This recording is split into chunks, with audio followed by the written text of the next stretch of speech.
Welcome back to the channel. I've spent my entire week with this 2025 Mazda CX-50 Hybrid. Now this is the first vehicle changeover, I guess, of 2025. The first official vehicle that I'm actually driving in the year of 2025. And I had to start it off with one that I think is going to be very sought after this year. The Mazda CX-50 actually has a heart of the Toyota RAV4, I think it is, but it's the packaging and the design language of Mazda, which I tend to like. I really do like the packaging of most Mazdas nowadays. I tend to lean towards their styling a little bit more than Toyota. It's also got the suspension tuning and different things like that from Mazda. So really, the hybrid system and the engine and stuff is from Toyota, and that's kind of what you want, right? Because Toyota makes really, really reliable engines, and I think adding that to like kind of the Mazda universe really is going to help the sales. Already, I'm even more interested knowing that it does have kind of the Toyota heart. So far, I've loved it. I like the designs. I like the daytime running LEDs. I like kind of the amber lights down there on the bottom. We have real vents by the wheels. It looks kind of aggressive. It looks like your standard, new aged Mazda look. Is it Mazda or Mazda? I don't know. You guys will tell me in the comments. But it looks like, the new age stuff. Same thing in the back. It looks very modern. I like the rims too. Not that bad. I've got it in this like bluish gray color. I think it's really awesome looking. But yeah, really like the design. It's absolutely freezing here, so let's hop into the warm and mount my GoPro up, and I'll give you my first impressions. All right, so out on the road here, before we lose our sunlight in the Mazda CX-50 Hybrid, one thing I've noticed immediately is it's got heated steering, which is incredible and very nice, and I love it, but it only heats like the sides of the steering wheel, right? So right where you can see my hand there on the camera, and the top and bottom are not heated. So like I'm currently getting frostbite because I don't like wearing gloves when I'm operating my camera equipment, no matter what the weather is. I just hate it. Can't access all the little buttons. But anyways, when I want to touch, like when I'm turning, my hands get cold again. So, okay. Whew, we're going to start to warm up a little bit, and we're going to tell you about this CX-50 first driving impressions while I still have a little bit of sun. So far, ride quality's been really good. You won't notice you'll probably see the camera shake around a lot more than me. I just feel like the one thing that's like bothering me so far, just first impression wise, is actually the seats. Like they feel really firm, and I don't know, it's just like, man, it just feels like there's something kind of like right where my butt area is, there's like a bump there. And so it's not lumbar, it's nothing, like it's just kind of like this weird. I have to have another passenger sit in here and see if they feel it, so that they can tell me I'm not crazy, or you in the audience can tell me that I'm not crazy, hopefully. I mean, you guys will probably tell me I am crazy, but that's fine too, right? Other than that though, like that's not something that's going to bother me for the commutes I do. I don't know, road trip wise would it bother me, but this thing I think would be an absolute monster of fuel economy on road trips, because I've just been driving it a little bit, and my average already is 9.2 liters per 100 kilometers. Whereas last week, take the big Ram pickup that I had, was like 18.9. So this is an absolute breath of fresh air when it comes to my wallet and just fuel economy. I think 9.2 is actually pretty good for an all-wheel drive, pretty heavy SUV with a battery in it and everything. It's not like a super compact SUV. It's kind of, I guess we can kind of consider it like a normal sized SUV. I've got just enough room in the back, a ton of trunk space, which is really cool, which we'll show you later on in the week. But yeah, I think this is really good. I think it's like 219 horsepower. So it's actually quite nice to drive around with that amount of power. I mean, I have a sport mode, or it's called a power mode, and I can also shift the transmission into the sport mode too, and just like, and that's actually pretty impressive. There's a lot of engine drone, and it doesn't really feel like too much is going on in terms of like actual shifting, but I think that is pretty quick for an SUV in this class, in this price point, and everything like that. I think that's pretty impressive. I really don't have any complaints on pickup speed. I think you'll get up to highway speeds with this thing with absolutely no issues whatsoever. Visibility is really nice. Turning radius is really good. The only other thing that's going to bother me all week is that this color does not come with the roof. It's just this beige, basically stock color that they didn't do anything with. Usually that bothers me. That's going to bother me this week, especially in the top trim. I have the GT trim, so that means I've got fully loaded stuff, 360-degree camera, ventilated seats, you name it. I've pretty much got it in terms of what Mazda offers in their luxury, in their luxury trims. I've got it all. But, I wish they would have colored the headliner. That's just one thing. If you're going to offer me a premium package, make it worth it. Make it actually be premium. I will say though that also it feels pretty nimble. Like there isn't a crazy amount of handling or steering feedback, but I really kind of enjoy the steering for, again, what this car wants to be. I think it's really nimble. Maybe I feel like it's a little bit more nimble because I just got out of a big Ram 1500 where the steering was like, you know, it was a long turning radius for that thing. And now I'm in this kind of smaller SUV, and so I feel like I can just dart in and out of stuff, you know? But no, I think it's decently good. I usually don't mind Mazda's handling at all. Mazda powertrains, which in this case is Toyota, but still, Mazda tuned suspension is all very good to me. I really don't have any issues, and that goes for the CX-50. I like the digital gauge cluster here. It's kind of a cool mix of stuff. They're not really, you know, we're not really spending absolute top dollar. I mean, it's top dollar for the GT trim, but just the Mazda CX-50 Hybrid in a whole is probably not top dollar.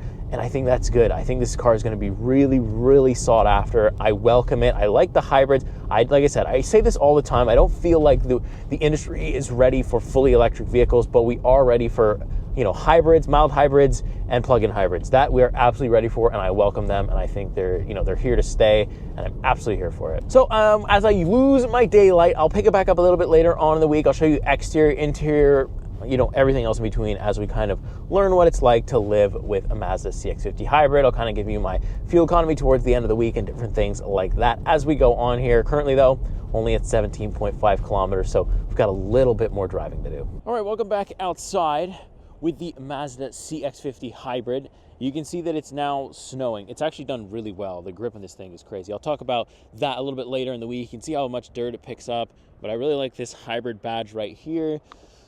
What do you think of the color? I know it's dirty right now. It's kind of hard for you guys to get a good impression of what, you know, the color's like, but it's like a bluish gray. It's called gray, or it's gray something in the actual spec sheet, which I'd give it the gray, but it also looks like more of like a bluish tint to it, which I think is cool. So it's definitely not just a straight gray, which looks really cool. I also enjoy the rims.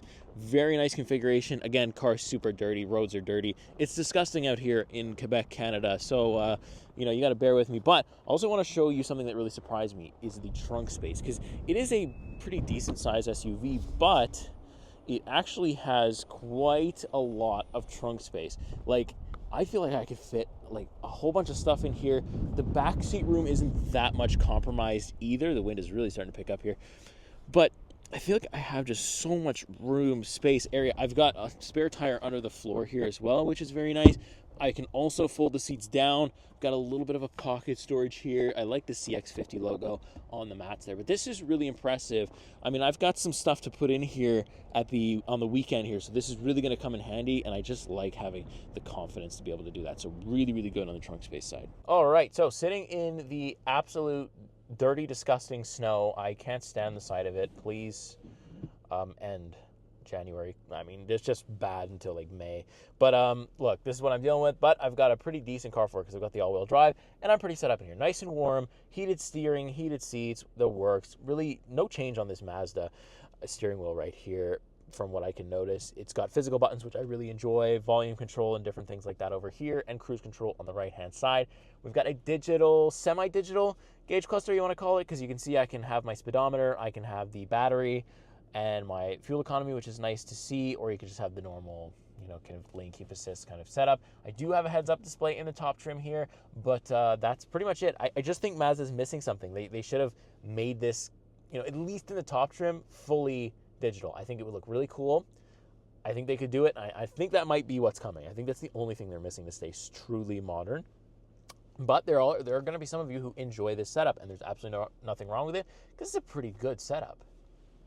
Now, all the way to the left, I do have two memory seat settings, the trunk button. I also have the view button, parking sensors, traction control off, which I will not be doing in this crazy snow. But if I press the view button, you'll see we'll move over to our digital infotainment display, where you can see I've got a full 360-degree camera setup. Very, very good looking. Really high quality too. I like it. I can see pretty much everything I need to see. It kind of gives you that kind of invisible car look as well. So really no complaints there. In terms of the actual system itself, not bad, not a lot of customization. It's really simple and easy to understand. I do have built-in navigation, so that's nice. Wireless Apple CarPlay, wireless Android Auto. It is not a touchscreen until you actually enable either one of the CarPlay or Android Autos, but that's fine because I use this knob. Now, let me know what you think about this knob. Do you hate it in your Mazda or do you use it? Personally, when I have Mazdas, I always use the knob. It's just easier to control stuff. Feels like it's the way that Mazda intended it to be used, and it's just more intuitive this way. I don't have to reach all the way up to the dash to change a setting. I think this is going to be the way to go. I really don't mind it. I don't hate it. I also don't love it, but I could use it for a week, and I probably could use this long term as well. Now, moving on just a little bit lower, we have our dual zone automatic climate control. This is where you're going to have your ventilated seats, your heated seats, and my heated steering button is all right there. Passenger as well for the heated and ventilated side. Very easy to understand and use. You got this little digital screen, no issues there. Very simple. 2 cup holders, a little bit of storage, a wireless charging pad right underneath here. I've also got some drive modes, so we've got the power, the normal, and the trail. No eco mode, which is interesting, but I'm assuming they pack that into the normal mode. I've also got this EV button. If I press that, it will shut off the engine and kind of try to go on battery power up to a certain speed, or until like I accelerate really hard, or until it needs to keep the heat. In the winter, in this crap weather that I've got in front of me, normally what the vehicle is doing is it's really only powering by the battery for a very short amount of time, really not a long time. So most of the time the engine is on, but I think that's because it's cold. I've also got a Bose sound system in here, so nothing terrible to complain about sound-wise. Got your sound control, got your quick access buttons, auto brake hold, a little bit of a storage in there where I've got 2 USB-C ports. That's also where you're going to use your wired connection should you want to do that for Apple CarPlay and Android Auto. Seats are really interesting. I'm pretty sure I already told you guys this, but I found like there was like this weird bubble right here in this area. Still kind of feel it. I feel like the seats are a little bit on the firm side, again, especially for a top trim model. I think they could have maybe done a little bit more, but again, seating is really subjective in seating comfort. Some of you might enjoy a firmer seating setup, and if you do, sit in this one and kind of feel it out. You kind of get a good impression right away. You really don't have to drive it or anything to know if you'll like it or not. I really knew right away that maybe these seats wouldn't be for me long term, but again, it's something suggestive, but that's my opinion. We can see the sunroof up there, very cool. Again, I have to complain about it. In top trims of vehicles, I want to see if it's black down here, it should be black up there or something, because this just doesn't look top trim. It doesn't look premium, and if I'm paying a premium price for the top model of any line, doesn't even have to do with Mazda, I think Honda does this too sometimes, this has to be the same color. It bothers me if it isn't, and that's my firm opinion. You can't change my mind. So there you go, quick little overview of the interior of the Mazda CX-50 Hybrid. Really simple, really easy to understand. It's a plug-and-play car. You get in, you drive, and that's it. And that's, I think, what people enjoy. So I'll pick it back up a little bit later. All right, so back inside the Mazda CX-50 Hybrid. It has snowed pretty much nonstop the entire time I've attempted to film. You might have seen some of that probably yesterday or the day before that. Sometime this week, you would have seen me kind of film outside with all the snow. But now I've actually driven the CX-50 in the snow. And I don't know if it's a combination of the all-wheel drive and the winter tires that I have on, but I have had absolutely no problem. Like minimal sliding, like really no loss of control whatsoever. I mean, I've been driving at some speeds just to see, you know, at what point it's gonna slide in a turn, and I just can't seem to get it. It just won't slide with the traction control on, obviously, but that's usually what people are going to use it as. So I'm not trying to turn my traction control off and get a CX-50 sideways. It's not really the goal. I keep it on, and it has worked really, really well. At times you can kind of feel the car start to slide, so it cuts power, it picks up power, you know, in another area or on another side, another wheel. It's able to do things really dynamically and extremely, extremely efficiently, I think. And I really, really enjoy this thing. I really wasn't expecting much because it's more on the smaller side SUV-wise. So I really wasn't expecting it to grip the way it does. Again, could also be aided by I probably have some good winter tires. We'll take a look at that a little bit later here. But yeah, it's just been phenomenal to drive. I have absolute confidence in this thing. And I'm not even in trail mode. I'm just in complete normal mode, no sport mode, nothing like that. It is just, you know, you get in, you drive, and you are safe. That is such a big deal. And not always the case, even with four-wheel drive SUVs. So really good to know that the CX-50 Hybrid has it down. I also wasn't expecting very much from the handling side of it, but I come to say that I'm surprised that it actually handles really well, or as well as you could expect from a vehicle in this segment. Really, really kind of sharp almost, it feels nimble enough to where, I can predict what it's doing. even when I'm in kind of a little bit more of the heavy snow. Right now the roads are dry, but there's still some areas of black ice and some heavy slush. That's the problem here in Quebec, is that the plows pass, but they can't get all the wet slush crap out of the way. So you end up sliding on that, and that is the dangerous stuff more than the actual packed snow itself. But again, CX-50 Hybrid has been handling that really good. It's also got really decent pickup as well. Getting on the highway, passing slower traffic, no problem. You get a little bit of a boost from that little hybrid battery. So I'm about, I'd say, almost 200 kilometers here at this point into the week. And I am doing still 9.3 liters per 100 kilometer for the average. So really good, despite the fact that I don't feel like I'm using the electric motor all that much. I feel like most of the time, when I'm idling and filming B-roll, it's actually kicking on the engine because it's pretty cold out here. It's minus like 23 or 24 today with that wind chill. So yeah, I think that in the summer, it would probably kick on the EV engine a little bit more, especially when I'm driving, because even when I'm driving slowly, I don't feel like it's kicking on the engine. We're going to try, if I have a stop sign coming up here soon, I'm going to try and just turn on EV mode and see. But when I do like let off the accelerator or I start to brake, I have a little meter where I can see that it's actually trying to put power back into the battery. So with a non-plug-in hybrid system, you don't really have to manage your battery at all. The vehicle takes care of all of that for you. So if you don't want to worry about charging stations, charging times, and did I plug it in? Am I going to have battery? You don't have to worry about that in the CX-50 Hybrid. It's doing it all for you. It's going to charge up the battery and use it when it can, and when it can't, it'll just kick on the engine. When it's depleted or when it needs to be recharged, it just kicks on the engine, no problem. But you are going to have a lower fuel economy. 9.2 in an SUV with all-wheel drive, and I have had to, use the all-wheel drive quite a lot because of all the weather I've been driving. It's still really decent to me. Actually, 9.2 is around the number that I was seeing in my old 2018 Hyundai Elantra that I used to own. And that was a front-wheel drive car, and pretty much all the time, if I drove it in normal mode, not sport mode, I would probably see around the 9.2, maybe 9.8 on the high end. But so, and again, this is an SUV with all-wheel drive. So here we go. We're gonna stop now, fully, and I'm gonna press the EV button in here, like I showed you before, and now it says EV mode. So let's see how far. So we're going about 10 kilometers. I'm really being gentle with the accelerator because I think that will kick it on. Another speed bump here. All right, let's be very gentle. Up to 20 kilometers now, still in EV mode. Car is also very quiet when that happens. When the engine kicks on, you can hear it, but I don't really notice the engine kicking on and off from EV to full gas power. So that's good as well, is you don't really want to feel that in your hybrid car.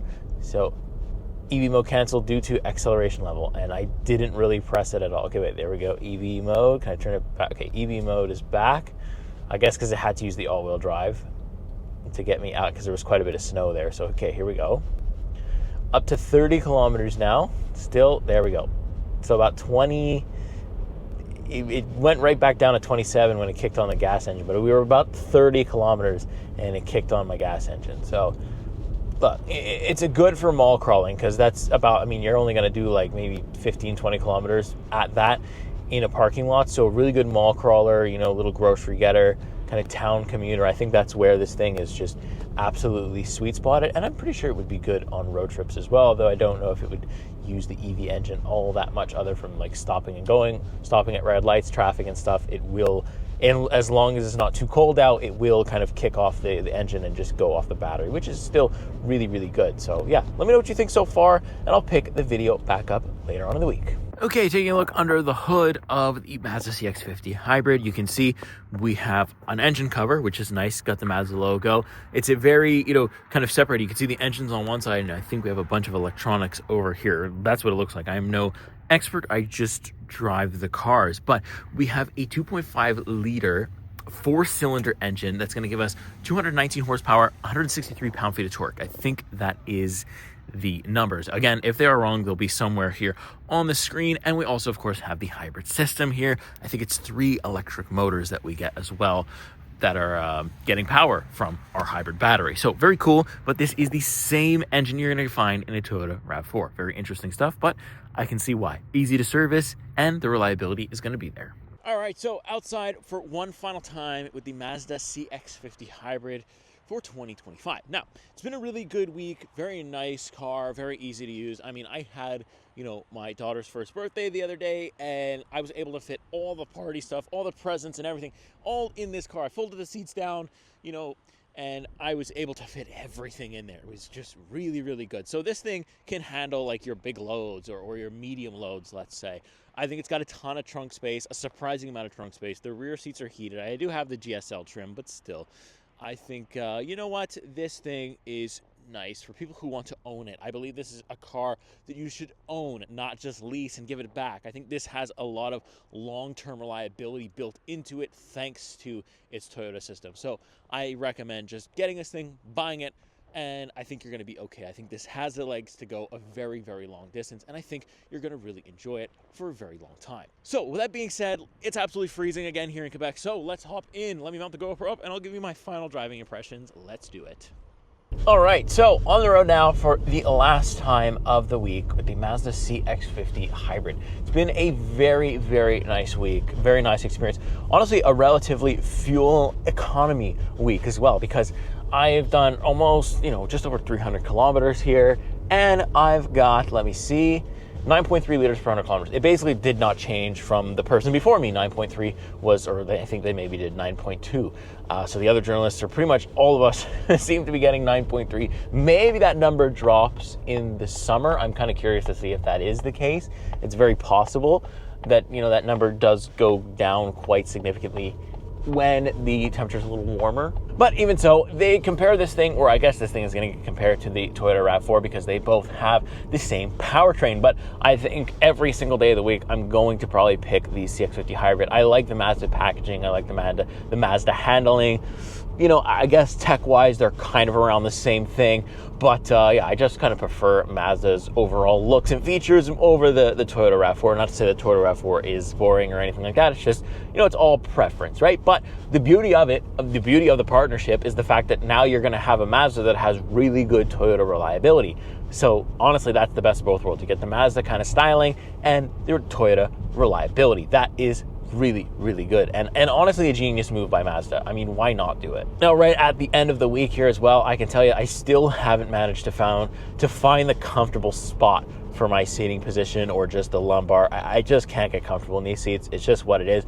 I mean, just for like my normal everyday trips, like here to work and to the grocery store, it's not gonna bother me. I just feel like on a longer trip, it would be a little bit of a struggle. Like if I got stuck in some heavy traffic, it took me like 2 hours to get home or something like that. That would not be great for my back in this vehicle. But that, again, seating comfort is so subjective because I'll like a seat and somebody else will hate it. Everybody has a different body, so everybody's going to feel and sit in a seat in a different way. So it's hard to really say that that's the most terrible thing. I do have another Mazda coming up this month. It's a higher end one. So we'll see if things change there, or maybe it's just a Mazda thing. I'm not sure. So hopefully I'll get to bring you that. But yeah, we got a couple more cool cars coming. But overall, for the Mazda CX-50 Hybrid, really, really great choice. If you're looking for a car to own long-term, I do think now with the Toyota RAV4 engine in it, you can do long-term ownership with this. You probably are safe to finance it. These hybrid batteries and this engine has been around for a little bit, and it will last. I think it has proven that it can and will last. So that's really good if you're going to buy it. Maybe, I don't know if this is a vehicle that you really lease. I think this is something that you finance and you own it, or you pay it outright, whatever you choose to do. I think definitely ownership long term is gonna be the way to go, because you're excellent mall crawler, your daily commuter. It's very, very solid to do all of that. So with that being said, let me know what you think of the Mazda CX-50 Hybrid. Are you in the market for one? Do you own a previous generation? Are you looking to get into the hybrid version? I want to know all your thoughts on the CX-50 Hybrid. Make sure you like, make sure you subscribe, and I will see you in the next week. See you in the next car. Take care.